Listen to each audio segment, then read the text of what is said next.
আজকে সর্বশেষ রাতে ফেসবুক লাইভে ইনকিলাব মঞ্চের সদস্য সচিব আহত এবং গুলিবিদ্ধ দাবি করা, যদিও সরকারের পক্ষ থেকে সেটা বলা হয়েছে প্রেস বিজ্ঞপ্তি দিয়ে যে কোনো ধরনের কোনো গুলির ঘটনা ঘটেনি এবং হাসপাতালেও কারো শরীরে কোনো গুলির অস্তিত্ব পাওয়া যায়নি। সেই আবদুল্লাহ আল জাবের তিনি যখন দাবি করছেন যে তাদের উপরে আক্রমণ করা হয়েছে নির্বাচনকে বানচাল করার জন্য এবং তাদের এই আক্রমণের ফলে একটা রাজনৈতিক দল উচ্ছ্বাস প্রকাশ করছে, উল্লাস প্রকাশ করছে, হাসাহাসি করছে, তখন যখন ব্যাপারটা স্পষ্টভাবেই বিএনপির দিকে ইঙ্গিত যায় এবং জাবের যখন আহ্বান জানান যে সেই উল্লাস প্রকাশ করা, উচ্ছ্বাস প্রকাশ করা রাজনৈতিক শক্তিকে আগামী নির্বাচনে ভোটের মাধ্যমে আপনাদেরকে পরাজিত করতে হবে, ঠিক সেই মুহূর্তে আমরা দেখছি বিএনপির মহাসচিব মির্জা ফখরুল ইসলাম আলমগীর তিনি মন্তব্য করছেন আগামী নির্বাচন নিয়ে তার মনে কোনো সন্দেহ সংশয় নেই এবং আর আগামী নির্বাচনে কোনো ধরনের ইঞ্জিনিয়ারিংয়ের যে ব্যাপার আলোচনা হচ্ছে সেই সম্ভাবনাও নেই। মির্জা ফখরুল যখন এই ধরনের কথা বলেন তখন বিএনপির অন্যান্য নেতারা কি বলেছেন, এতদিন কি বলে আসছেন, মির্জা ফখরুল এই ব্যাপারটা বলে কতটা বিএনপির উপকার করলেন, কতটা বিএনপির ক্ষতি করলেন, চলুন একটু তার বক্তব্যটা বিশ্লেষণ করে বোঝার চেষ্টা করি। মির্জা ফখরুল যখন একেবারেই বেশ বয়োবৃদ্ধ, সেই বয়োবৃদ্ধ অবস্থায় কখনো কখনো তার মন্তব্যগুলো দলের পক্ষে যাচ্ছে না বিপক্ষে যাচ্ছে, ব্যাপারগুলো নিশ্চিত হওয়া মুশকিল হয়ে যাচ্ছে। থাকবেন পলিটিক্স টিভির নিয়মিত আয়োজনে।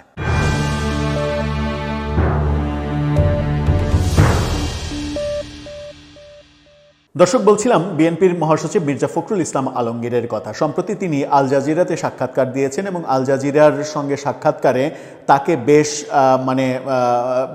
বলা যায় যে আল জাজিরার সাংবাদিকের প্রশ্নবাণে বিদ্ধ হয়েছেন এবং যত অভিযোগ তাকে করা হয়েছে সব অভিযোগেরই মোটামুটি একটা ঢালাও অ্যান্সার দিয়ে গেছেন, সেটা হচ্ছে যে এগুলো সব বায়াসড নিউজ। বিএনপির পক্ষে যত অভিযোগ, যত নিউজ, আন্তর্জাতিক মিডিয়ার খবর, আন্তর্জাতিক গোষ্ঠীর খবর, সেই খবরগুলো সবই বায়াসড। মানে এ টু জেড যত প্রশ্ন করা হয়েছে সবই, যত অভিযোগ করা হয়েছে সবগুলোই শুধু তিনি এক বাক্যে বলেছেন এটা বায়াসড নিউজ, এটা বায়াসড খবর, এটা বায়াসড প্রতিবেদন।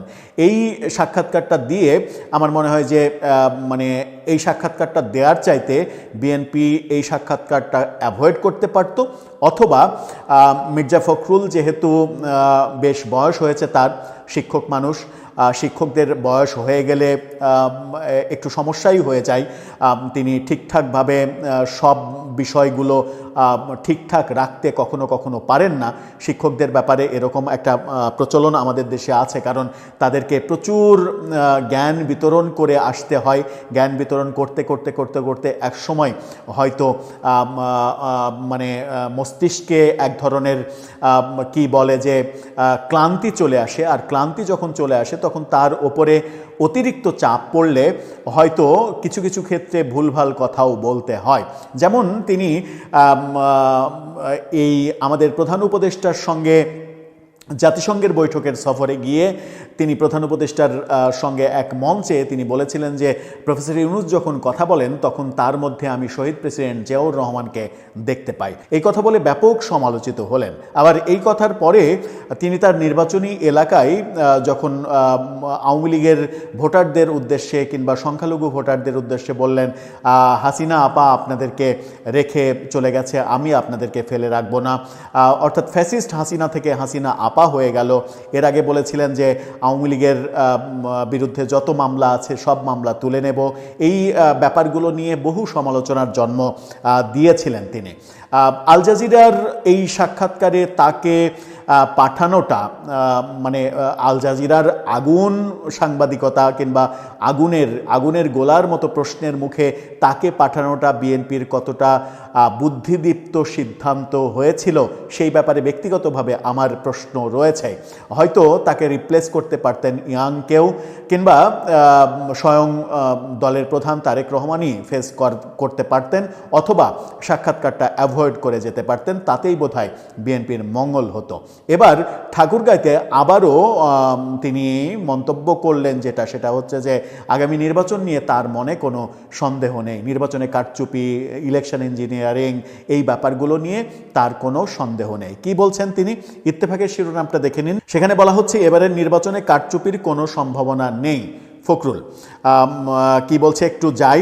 মির্জা ফখরুল ইসলাম আলমগীর বলেছেন এবারের নির্বাচন বাংলাদেশের জন্য একটি অত্যন্ত গুরুত্বপূর্ণ সুযোগ।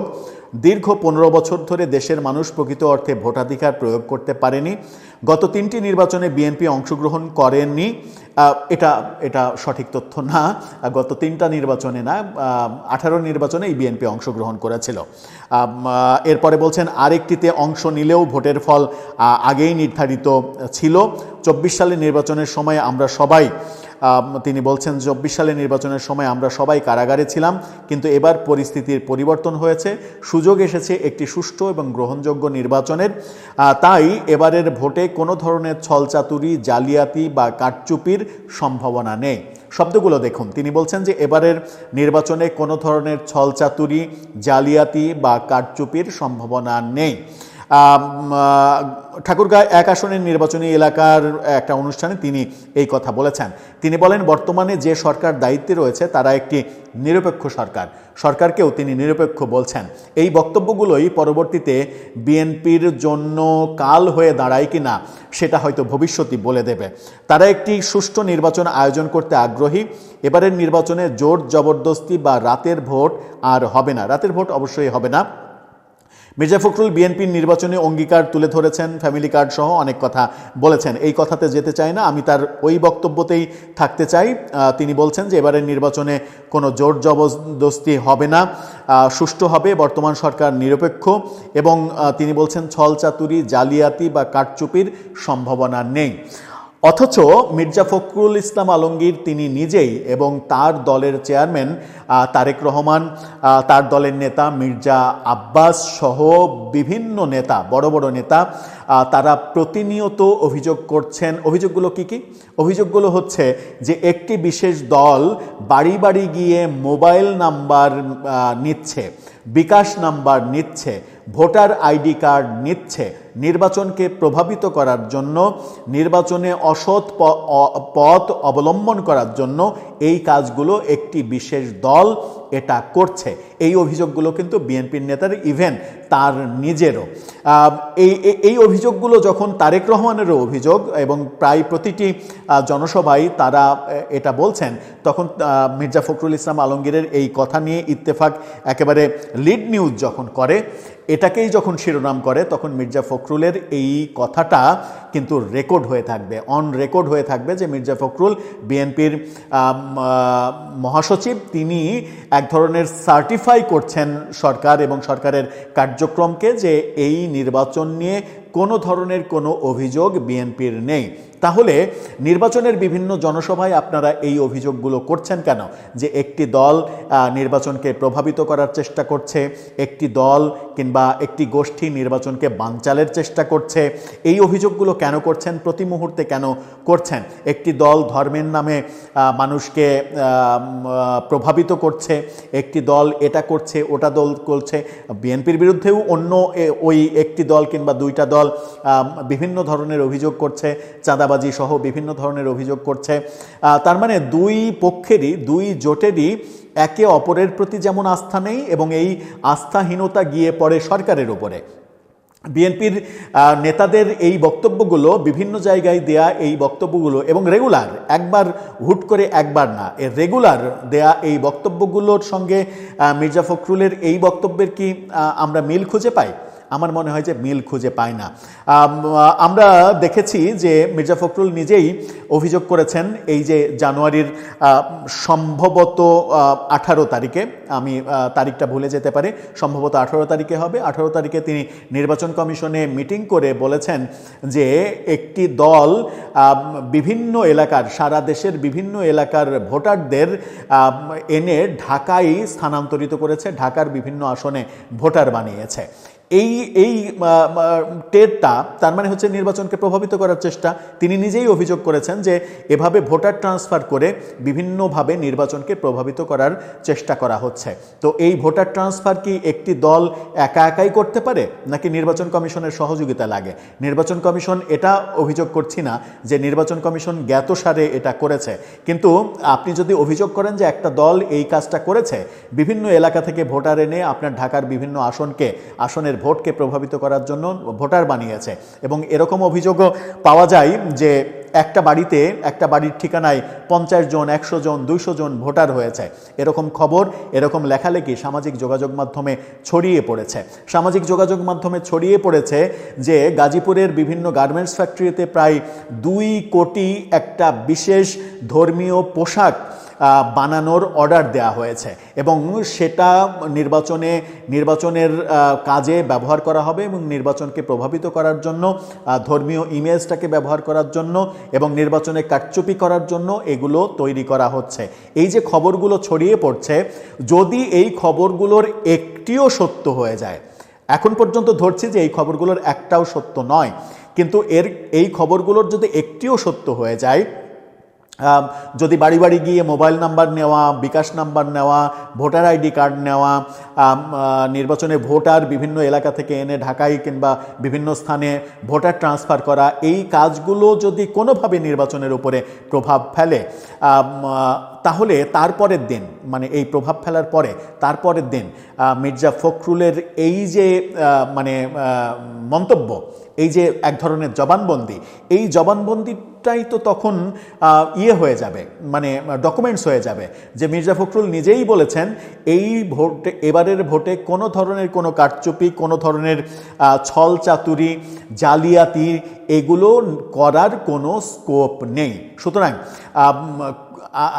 আমরা বলতে চাই না যে কোনো ধরনের দুর্ঘটনা ঘটবে, কিন্তু নির্বাচনে যদি কোনো ধরনের দুর্ঘটনা ঘটে, ধরা যাক যে বিএনপি নির্বাচনে হেরে গেল, রাজনীতির সর্বোচ্চ কারসাজিতে তারা হেরে যাওয়ার পরে বিএনপির কি আর অভিযোগ করার স্কোপ থাকবে যে এই নির্বাচনে কোনো ধরনের কোনো অনিয়ম হয়েছে? কারণ তিনি তো স্টেটমেন্ট দিয়েই দিলেন যে এই নির্বাচনে কোনো ধরনের কোনো জালিয়াতির স্কোপ নেই। আমার মনে হয় যে মির্জা ফখরুল ইসলাম আলমগীর বিগত বেশ কিছুদিন ধরে ওই যে বিদেশে জাতিসংঘের সফরে প্রধান উপদেষ্টার মধ্যে তার দলের নেতার ছায়া দেখা, নানাভাবে বিগত 1.5 বছর ধরে এক ধরনের সরকারের প্রতিনিয়ত প্রশংসা করে যাওয়া, সরকার নিরপেক্ষ এটাকে প্রতিষ্ঠিত করা, এরপরে বিএনপির কোনোভাবে কোনো কার্যক্রমে, সরকারের কিংবা কোনো রাজনৈতিক দলের কোনো কার্যক্রমকে বিতর্কিত করা কিংবা অভিযোগ দেওয়ার কোনো স্কোপ থাকবে না। সুতরাং এই মন্তব্যগুলো, এই স্টেটমেন্টগুলো বিএনপির জন্য আল্লাহ না করুক একটা কাল হয়ে দাঁড়াতে পারে। সুতরাং এই যে আলোচনাটা করার চেষ্টা করলাম, যেটা বললাম যে আল জাজিরার সাক্ষাৎকারে, মানে প্রশ্নের গোলা, আগুনের গোলা মুখে পড়লে যেমন হয়, সেরকম অবস্থায় তাকে ফেলে দেয়া বিএনপির কতটা উচিত হয়েছে, কতটা অনুচিত হয়েছে, সেটা হয়তো তারা ভেবে দেখবেন। আর এই ধরনের স্টেটমেন্টের মাধ্যমে বিএনপি সঠিক রাজনীতি করছে কিনা নাকি ভুল রাজনীতি করছে, সেটাও হয়তো তারা ভেবে দেখবেন, কিংবা তাদের কৌশল তাদের কাছে আছে, ভাবনাটা তাদের। আমার মনে হয়েছে যে এই ব্যাপারটা বিএনপির জন্য বিপদ ডেকে আনতে পারে, সেজন্যই আলোচনাটা করা। দর্শক, আপনার কি মনে হয়? আপনার মতামত এই ব্যাপারে জানিয়ে লিখতে পারেন আমাদের কমেন্ট বক্সে।